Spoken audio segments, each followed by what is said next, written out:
Welcome to Lynchburg City Church. It's good to see you guys.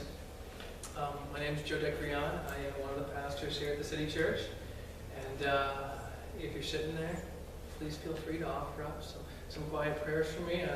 I'm on antibiotics and I've been battling not feeling too hot. I think I might have a fever right now, but God, He can get me through this. So, Taylor, can you hear me right now? Is that a good tone right there? All right, outstanding. It is such an honor to be here today, guys. It really is, for several reasons. As we sit in these pews, they're cushioned in this climate-controlled building. This is nice. And it isn't always that way, nor will it always be that way when I think of Christians in Iraq right now who are being hunted down and killed. And there is a sense of reality that comes into play because there is no guarantee that could be how it is in this neighborhood a year from now or 10 years from now. That could be what it is. And at any moment, like Jesus could ask any of us to give up everything for Him. But what an opportunity that He gave up everything for us. And then, of course, we come here. I reflect on so many things here. It's an honor to be here. That today we're going to do our very first baptism service. So we normally do an adult youth group right after the service is over, and we all hang out and we go get food and bring it back and then play games and just get to know one another. Today, the church has provided food, and we're going to have people cooking at the lake at the American Legion, and it's a quarter of a mile, like right through the woods, like right there on Greenview, and that's where we'll be. And we'll do our baptism service, and we'll hang out, and we'll have fellowship. It'll be sweet. And, it's an honor to be here. And I think about today is our 1-year anniversary at the church. That 52 weeks ago, we held our very first service. I think we had 37 people, and I look and I'm like, this is probably double right now of what it was a year ago. And so that's really exciting. It's exciting to see new people out there. And I guess to some of you, you know the story. And you know my background. I'm a captain in the Army. I've been in the Army for 5.5 years, and I'm a battalion chaplain out at the 497th, CSSB out in Salem, Virginia. And I went to Liberty. I came to Liberty. I'd never been to Liberty before. I grew up in Alaska. Anybody in here from Alaska? Didn't think so. I grew up in Alaska. I'd never been to the East Coast of the United States before, and I came out here because I felt God wanted me to go to Jerry Falwell's school, to go to Liberty University. And it was much different back in 05. But I went here from 05 to 09, and I graduated with a degree in speech communications, and I felt God just calling me. I mean, the best way I describe it is Proverbs 21:1 says, "The king's heart is like a stream of water in the hand of the Lord, and He just turns it wherever He wills." I never would have thought in a million years that I'd be a pastor at a church, but here I am. So then, in order to meet the military's academic requirements, I had to go and get my master's in divinity, and so I went to Liberty Seminary from 09 to 12, and then afterwards I'm like, well, what am I doing now? And I got an offer to teach high school Bible at high school Old Testament Bible at LCA, and high school evangelism at LCA, and that was a blast. And when I was done last summer, I had a couple job opportunities. I had got flown down to Florida to teach and lecture at some schools in South Florida, and I ended up signing a contract and taking a job back in my home state of Alaska, at my rival Christian high school, teaching Bible there. And 3 weeks after I signed the contract, I called the superintendent, and I was so scared, and I was like, I can't come. And I said, for a variety of reasons, I feel like I need to stay here. He said, okay, and that was really scary for several reasons, including the fact that I had bills and expenses, and now I didn't have any job whatsoever. And I remember going and talking to Pastor Dane, and he's running late because he was visiting some kid in the hospital. And I remember coming to talk to Pastor Dane, and I just told him what I felt God was putting on my heart about the church, and he just encouraged me to take a risk for Jesus and to just try it. And so 52 weeks ago this day, we held our first service in the little prayer chapel over on Liberty's campus. No bathroom, no heat, no air conditioning. And so we held our first service there. At the time, it was just called a Sunday night service because we just had service on Sunday nights. And we kept that tradition. And then in January, we met, we filled out, we took care of, I guess, all the requirements of the Commonwealth. And we became the Lynchburg City Church. And it's definitely been a journey, and it's been scary. I mean, there's I think, huge elements of faith there where God has granted many of us faith. And some of you, you've been here the whole ride. Like some of you were there the very first Sunday, and others of you, you've been here for maybe this is your first day. And I can't help but stand up here 52 weeks later and say thank you to so many of you, so many people in the band, and so many of my friends, and just so many people for just supporting me. Because what I do here, 30 minutes a week, it's a very small part of what happens here. And I'm so thankful for you guys, for Justin, for you, Dave, and for so many others of you. I could just name you like off the list, and I'm very grateful for that. That being said, we're going to get to the Word tonight, and we are in the book of Obadiah. And some of you are like, Obadiah? Something in the Bible? And others of you are like, yeah, like Obadiah's there. It's right after 2nd Hezekiah. And you're like, oh, God, it's 2nd Hezekiah. Some of you will get that. Some of you will get that in a second.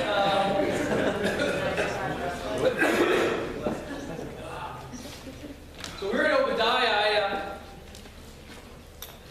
I was trying to figure out, because we started 1 Timothy a year ago. We finished about 3 weeks ago. We went verse by verse, chapter by chapter through 1 Timothy.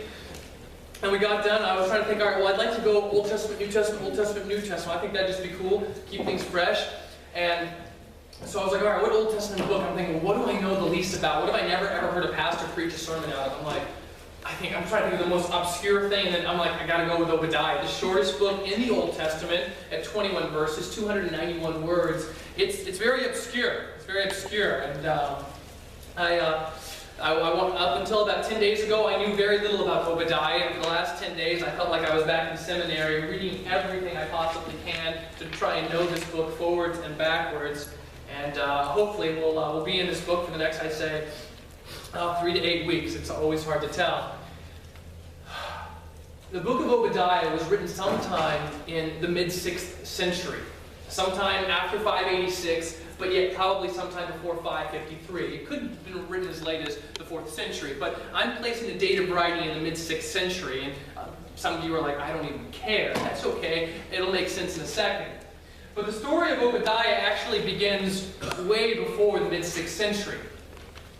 The story of Obadiah really begins back when God called Abraham and told him that he would make him the father of many nations.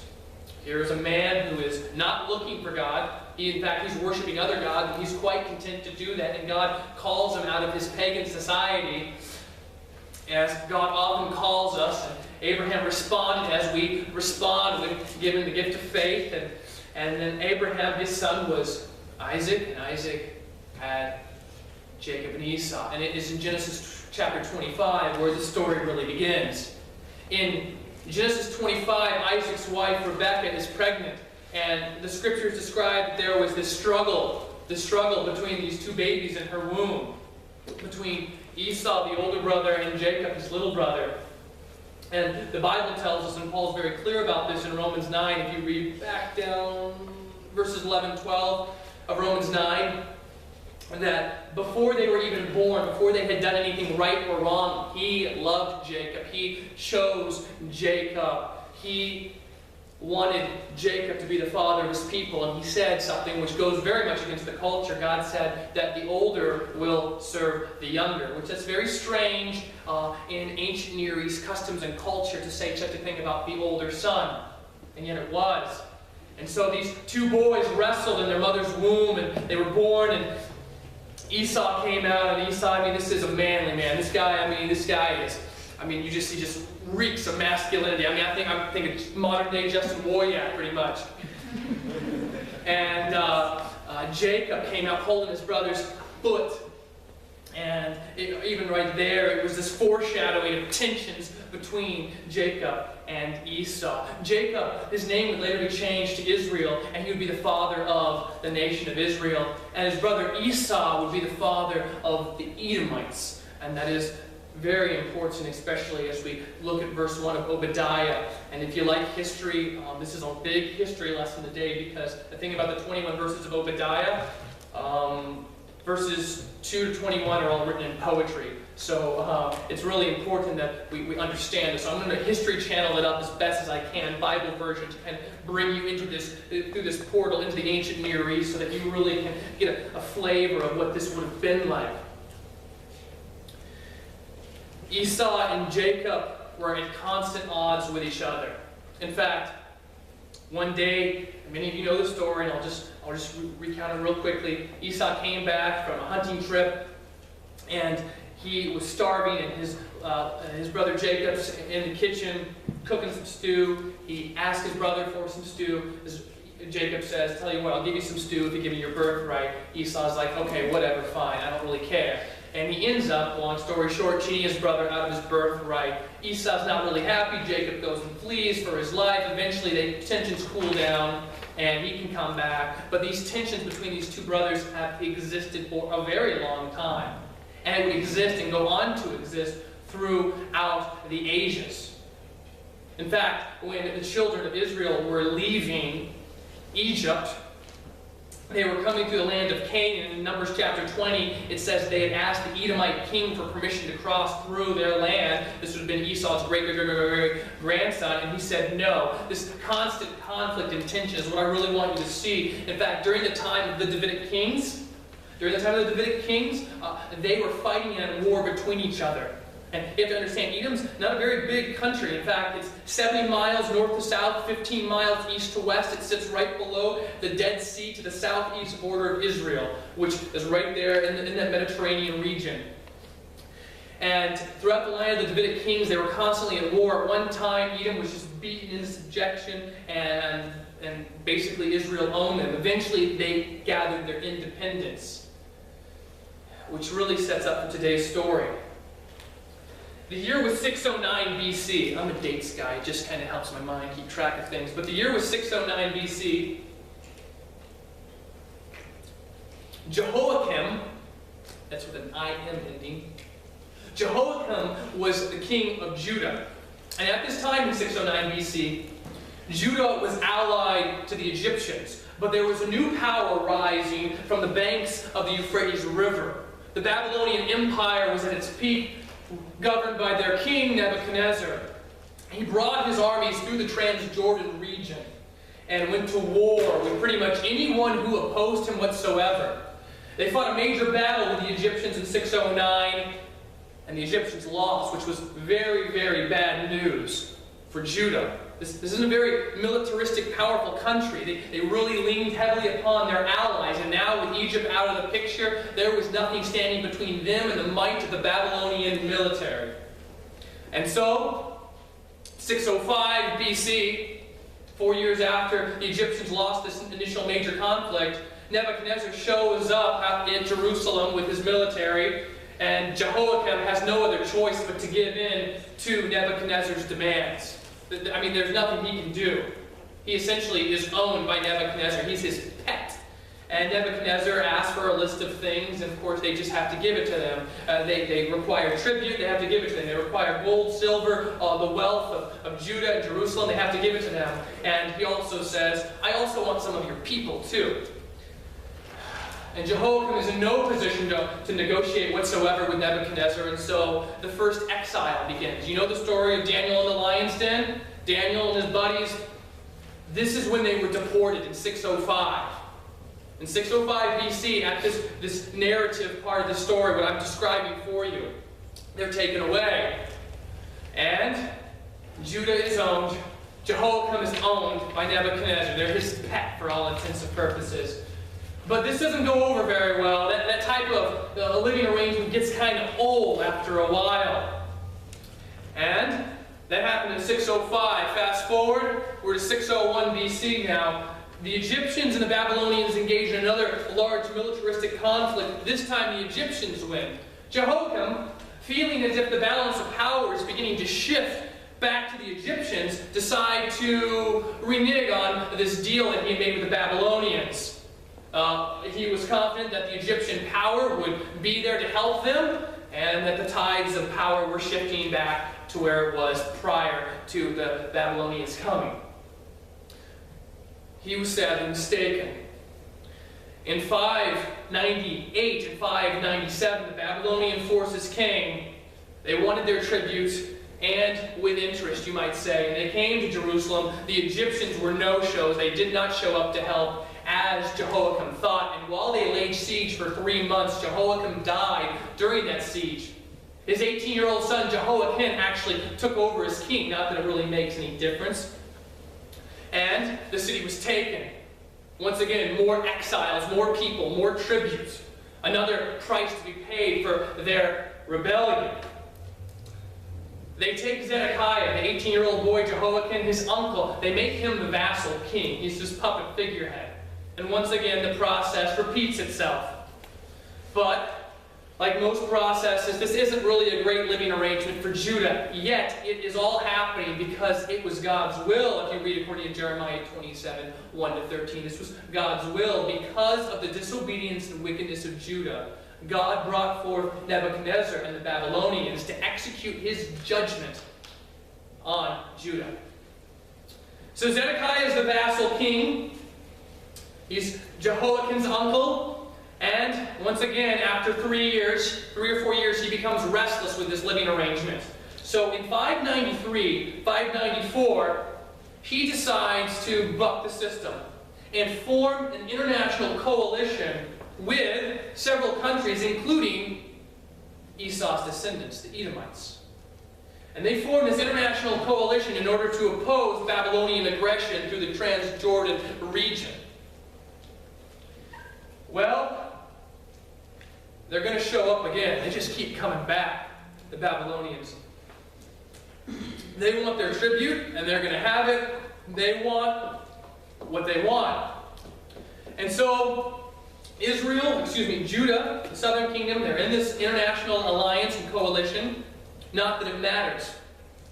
Babylon comes in 586 BC, and this time there will be no second or third or fourth chances. They lay siege, they kill a lot of people. Zedekiah, the vassal king, tries to flee during the middle of the night, and he gets away, only to be hunted down by the Babylonians. Before ripping out his eyes, they line up his entire family and execute them one by one in front of him. Then they rip out his eyes and take him away into exile, and we never hear about him again. Before the Babylonians got there, the Edomites, who had been allied with them in this coalition, decided to switch sides. They saw Babylon coming, and I would describe the Edomites, these descendants of Esau, as very opportunistic. So, right before the Babylonians get there, they evaluate the situation, and they switch sides, and they join the Babylonians. Nebuchadnezzar has had enough. The entire city is burned to the ground. He takes almost everyone left with him into exile, back to Babylon. He leaves only the most poorest of poor people to live there among the rubble. It is a national crisis of epic proportions. There is no central government in Judah. There is no military. There is no economy. There's nothing but rubble. But when I think about what happened on September 11th, 2001, and even saying that, like, some of you begin to conjure up images, planes flying into buildings, fireballs, people screaming, buildings collapsing, people running through the city covered in ash and debris. You see people jumping from the buildings. You see all this video footage. And it's upsetting, right? To think that over 3,000 Americans, 3,000 of our countrymen died that day. Like, that's upsetting, like, even to think about that. And then you see the video footage, right? And you see the video footage in some Islamic countries, and there's men, women, children. They're celebrating in the streets, and it's sickening. It's disgusting. It's awful. And you begin maybe to get... This wasn't just one of their cities. This was their entire livelihoods and nationalities. This was their whole country. There was no central government left over. There was no military left over. There was no economy left over. There's rubble. There's some really, really poor people. And there's hopelessness. That's it. There's nothing at all that remains in Judah. It is a national crisis of epic proportions. Insert Obadiah.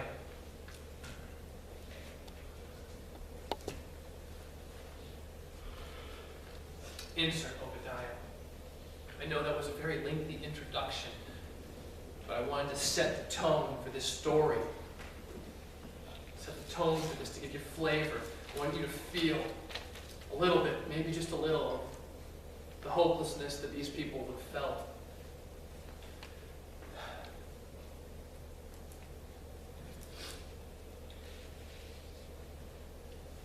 They would have been angry and upset, for one. And much of the story Obadiah deals with that of the nation of Edom, those of Esau's descendants.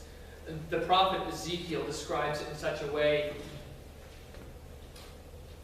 Edom's response to Judah in her deepest crisis is quite sickening. And Ezekiel accuses Edom of handing over the people of Israel to the sword at the time of their calamity and their final punishment, and of taunting and celebrating over the desolation of the land. You can read that in Ezekiel 35. The prophet Joel in Joel 3:19 writes about it in such a way. He says, Egypt shall become a desolation. Remember, those are the no-show allies that they had. Egypt shall become a desolation, and Edom, a desolate wilderness for the violence done to the people of Judah, because they have shed innocent blood in their land.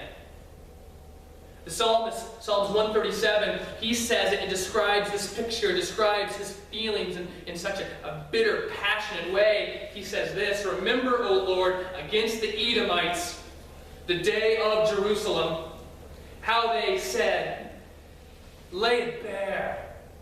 Lay it bare down to its foundations.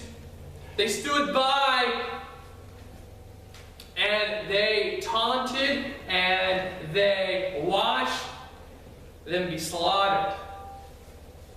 O daughter of Babylon, O Edom, doomed to be destroyed, your day is coming, Edom. Blessed shall be he who repays you with what you have done to us. Blessed shall be he who takes your little ones and dashes them against the rocks.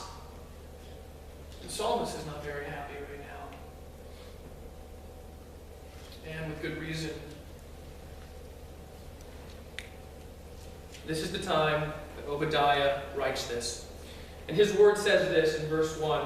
The vision of Obadiah. There is very little we know about the prophet, with the exception of his name, Obadiah, which literally translates servant of Yahweh. That's pretty much all we know about this man, Obadiah, is his name. It means servant of Yahweh. Other than that, we don't know anything about this prophet, about his vocation, about his home, about his family. Other than that, he probably did come from a lower class of people. He probably come from the very, very poor people, since according to 2 Kings 25:14, these were the only people that Nebuchadnezzar left after the exiles. The vision of Obadiah. This story, these 21 verses, are inspired by Yahweh. And this vision that Obadiah has, Obadiah is able to see the future of Edom and his own people, and he's going to paint a very graphic and verbal picture. He's able to see the future here. That I don't know all the specifics of what is happening in this vision, but it's enabling him to see future events that have not yet taken place that will come to pass.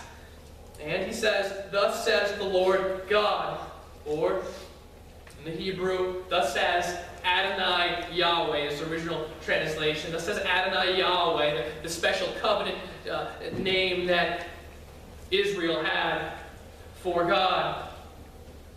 In fact, there is very little, actually, when we think about actually Yahweh in our English. It's just the letters YHWH, because it was such a revered and holy name for God that they wouldn't actually even write it down. They wouldn't even actually speak it out loud. So we're not even really sure as far as the details there, but it is the most highest and revered name that Israel had for God. Thus says the Lord God concerning Edom. This is the first of 7 occurrences in this story in which the divine name of God, Yahweh, is going to be introduced. It's signaling to the audience the central character in this story, the central character being Yahweh. He's the central character here in this book. Thus says the Lord God concerning Edom. We have heard a report from the Lord. Now, at this point in the story, it's a little strange that he switches to the plural here with the word we, because it makes me ask the question, well, who else is listening to this story? Who else is listening to this vision that Obadiah is having? And there's really only one of two options. Either this is an editorial we that Obadiah just happens to make a notation, or, in fact, quite possibly, Obadiah speaks as a representative of a group, perhaps of people as a whole, or of those faithful followers of Yahweh in a post-fallen Jerusalem. But regardless of what it is, I would say the real critical issue, the more important question, is about this report. We have heard a report from the Lord, so I want to know, well, what's the report? What does this report say? Who brought the report? These are the really important questions that I want to know, and of course the answer is given in the very following line. The report is that a message has been sent to the nations from Yahweh. Yahweh has let Obadiah and his colleagues in on a secret concerning Edom's fate. And on the way, divine providence is exercised. We have heard a report from the Lord, and a messenger has been sent among the nations. An envoy's message has been sent. And it is summarized in one word. 2 in our English, 1 in the Hebrew. And it's rise up. That's the summary of this messenger that Obadiah is seeing or overhearing, or however this is happening. Rise up. And it was quite common in ancient Near East culture within the Old Testament that Yahweh would often summon the nations to battle on his behalf. Not because he needed their help, but because he would use the nations, as we saw with Judah, he would use the nations to carry out his judgment on the wicked, on evil. And that is what he's doing here. Rise up, let us rise up against her for battle. Perhaps the most perplexing thing when I'm reading this, the most striking thing about this statement, is that only recently has Yahweh's people, Judah, only recently has his own people been the victims of a host of armies whom Yahweh had summoned. The reason Babylon showed up, the reason Nebuchadnezzar was there, the reason this all took place according to the Scriptures is because it was God's will to carry out his judgment on Judah. That's the only reason Nebuchadnezzar had such favor, such military might, such success against Judah. That's the only reason at all. And now, like I said, I think it seems almost perplexing because this just happened. This was just carried out against Judah, and now it's about to be carried out against Edom. It's about to be carried out, and Yahweh is going to summon these host of nations to punish Edom for her betrayal against Judah. And this means that when Edom falls in 553 BC, this too will be a sovereign act of the God of Israel. So that's the story. This is what I see here. Here's what I see. I want to kind of bring this around for a second. So I gave you one big history lesson, and at the end of the day, if that's all you've got, and you need to see something beyond just the historical context, though many of you will find it very interesting, others of you might be bored. It's here nor there. The point is this. There is a national crisis. There's a national crisis that Judah has experienced. And yes, this was God's judgment on the people, but you have to know that not all the people were wicked. You think, like, okay, well, that's what they got. Well, not all the people are in this category.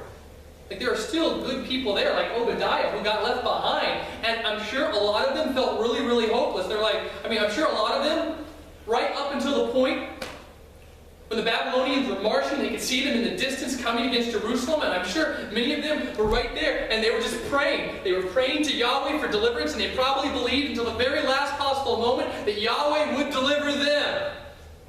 And now He hasn't. And many of them probably feel like some of us do at different times in our life, and we're like, where are you? Where are you? Because I know some of us, it can be so discouraging when you pray night after night after night after night for something to happen. Or maybe for your mom who's in the hospital, or for your dad who's not a Christian, and you pray and you pray and you pray, and you don't hear an answer, and you're like, where are you? Because some of the people in Judah, I'm sure they felt as if Yahweh had abdicated His throne, that He was not there. That He was not there, otherwise He would have helped them. I'm sure for some of those in Judah, they felt like maybe the God of the Babylonians, Marduk, maybe he had taken his place. Like, what is happening here? This isn't supposed to happen. We're God's chosen people. And yet it did. And some of them are just probably like, I don't know. I don't know what's going on. And some of them, like, their faith is probably so shaken right now. So shaken in this moment of this national crisis that's taking place. And many of them are like, I don't get this. This makes no sense to me. And not only that, you've got the Edomites who stabbed them in the back, who betrayed them, who taunted them there, and it's awful. Like, it's one thing, like, when you get knocked down, you get hit hard. It's another when people are laughing and jeering and just being awful and ridiculing you. And like some of you, like, you know exactly what that feels like. When sometimes people, what they do to you is so mean and so hurtful, and then it's that much worse. And then when they use their words, I'm sure some of them are just feeling sick and just spiritually stunned right now. And probably very dry, very alone. And I know that many of the moments that we go through and we pass through in this life, like, we're left almost in a daze of sorts, trying to make sense of the world or the circumstances around us. I don't know where you're at. I don't know where you're at right now. I don't know what type of week you had, or what type of month or summer you had. But He does. And there's one thing I simply want to communicate to you tonight in retelling this story. Because I know some of you could probably feel similar to how Judah felt.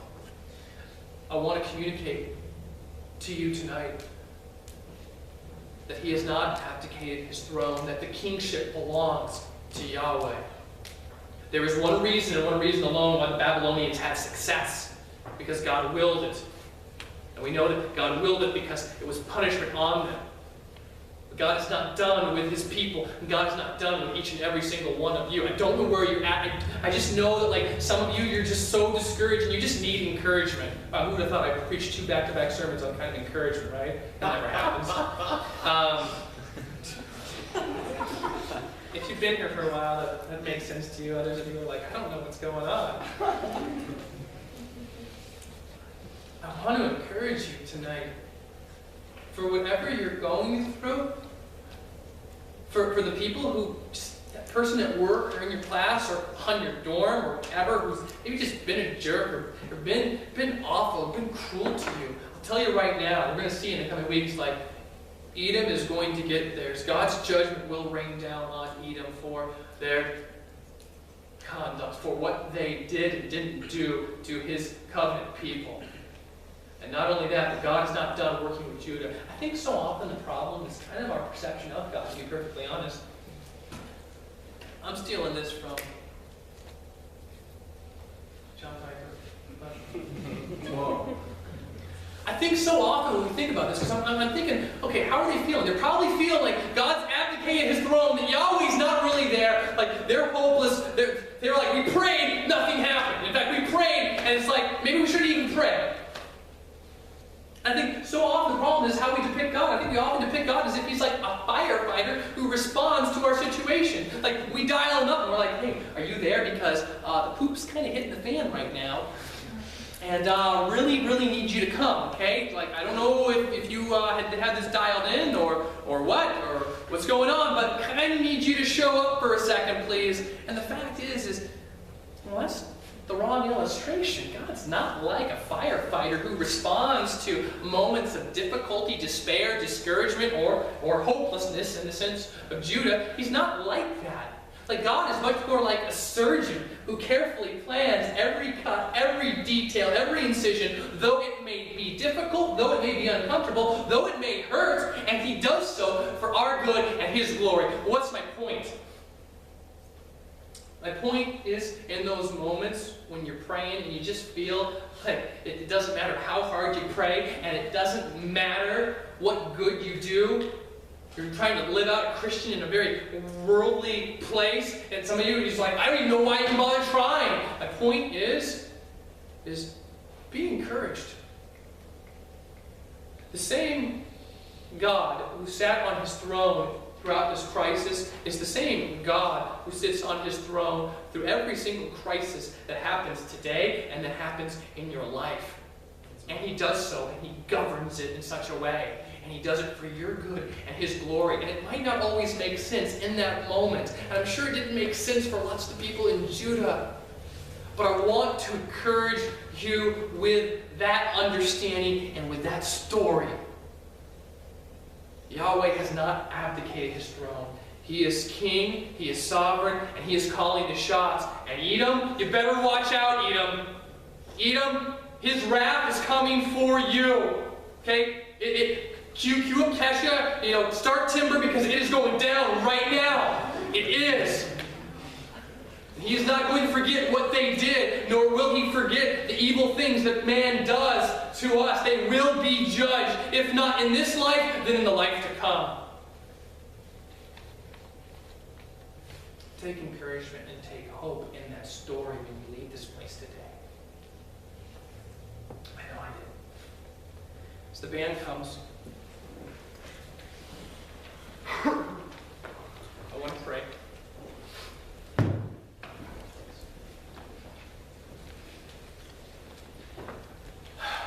Jesus, you are good. And I pray that we would not forget this story, this national crisis that Judah found herself in. And yeah, I know that much of this was a punishment on behalf of the wickedness done. But sometimes, God, sometimes things I know just happen. And I know some people in here are probably maybe feeling spiritually dry or hopeless or just tired and exhausted, feeling like maybe you're not even there. Like they're just trying to make sense of things. They go through the motions because they're supposed to. And so I pray, God, that you would be real to each and every one of us tonight. And I pray that for those of us who need to be encouraged and those of us who need hope, that you'd give it to us tonight. And I thank you for your prophet Obadiah and his words. And I pray that they might lift the hearts of people in here tonight. Because, quite frankly, this would be a very, very ugly place if anyone except you reigned above on your throne. So I thank you that you are king and that the kingship belongs to you, God. In your name, amen.